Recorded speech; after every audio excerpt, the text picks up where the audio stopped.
What's good, sports gamers, and welcome back to another NBA 2K17 vid. Today I'm going to talk about teams in general, and those who look good on paper, but if you want to win consistently, you're walking into a trap relying on them. So here's our top 5 teams to avoid using online in NBA 2K17. And if you like our content, hit that like button to continue to help us grow this thing together. Alright, let's do it.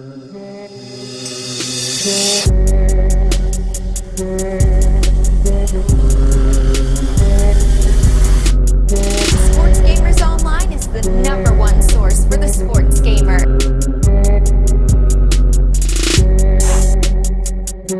Coming in at number 5 is the Detroit Pistons.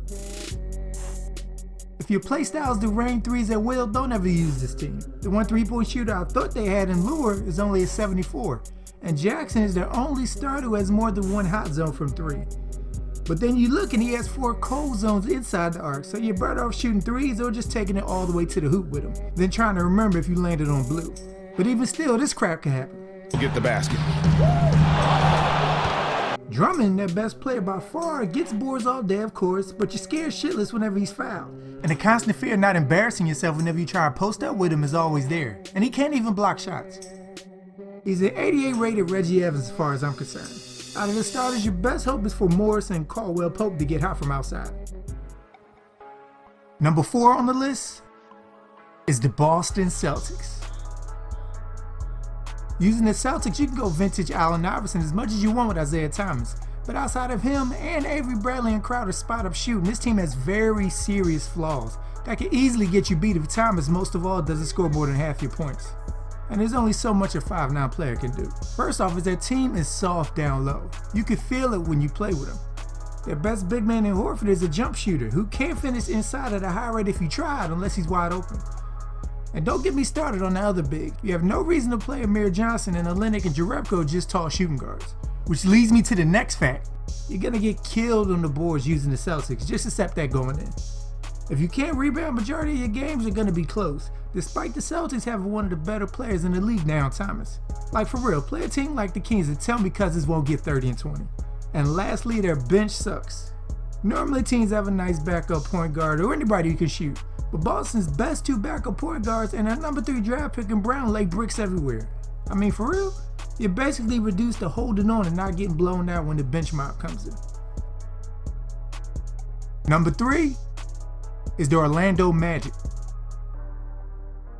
I mean, Serge Ibaka is their best player. He's nice as hell as a spot-up shooter in 2K, don't get me wrong, but that's it.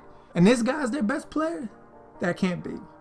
Especially when the main facilitator on the team is Alfred Payton. Like for real, what player in the 2K universe knowingly sends help off Serge Ibaka to stop Alfred Payton? Actually, there's no reason to even play him, unless he's like your cousin in real life or something. Start Augustine instead, so you can give yourself somewhat of a chance. The way the team is set up though, you have to play through Vucevic with Ibaka and Fournier getting the other shots whenever the defense overcommits. But if the opponent decides to just commit to guarding the Magic's outside shooters no matter what, you're reduced to Vucevic post-ups and Alfred Payton out there embarrassing himself. Shoot the J. Shoot it! Oh, and I forgot about this guy.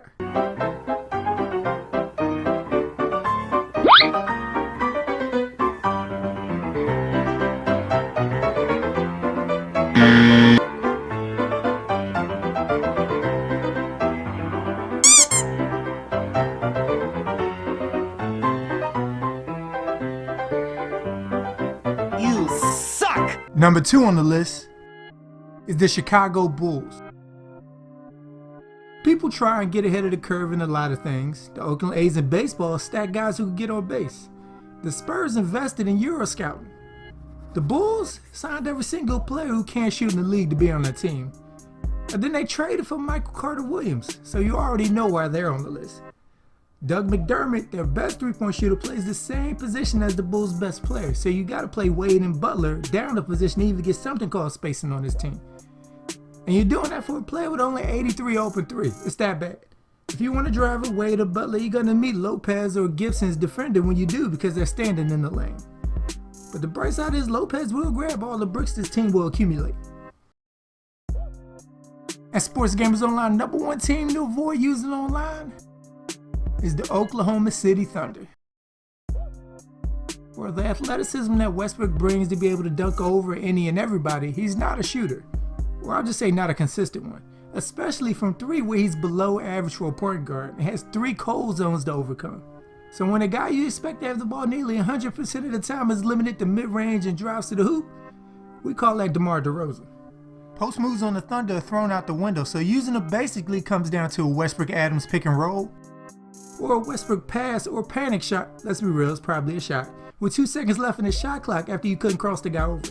Your best options from 3 to receive those panic passes are your rookie Sabonis with 83 open 3, Jeremy Grant, and Anthony Marr, who is your best shooter with 80 open and 90 contests.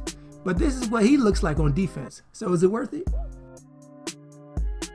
Adams and a healthy Canner are Bulls-esque in their dominance on the offensive glass, but the Thunder can't get dominated on the defensive boards unless you get Westbrook's 89 defensive rebound ratings in there, of course. I played somebody a while ago who had Oladipo and Canner leading the second unit while they did their thing with Westbrook and the rest of the crew, which isn't bad. I mean, Oladipo isn't going to touch the ball much anyway when Westbrook is on the court, right? Using the Thunder breeds this hectic style many try to emulate in how Westbrook plays in real life, which makes sense. But he's not the type of shooter Steph, Kyrie, or even Thomas are, so you can force him into low percentage shots that he can't make often, unless 2K feels like letting him score over 5 guys in the paint. And without a low post threat, your second and only other hope for consistent scoring is hoping Oladipo's mid-range doesn't miss. So it makes sense why the Oklahoma City Thunder sits atop Sports Gamers Online, top 5 teams to avoid using in NBA 2K17. Alright people, do you agree with the list? And if I put your team on there, you can cuss me out down in the comments. Or is there another team you feel should have made the list instead? Let us know. Expect more NBA 2K17 content to come, so subscribe if you haven't so you don't miss anything. Thank you all for watching and be good, y'all.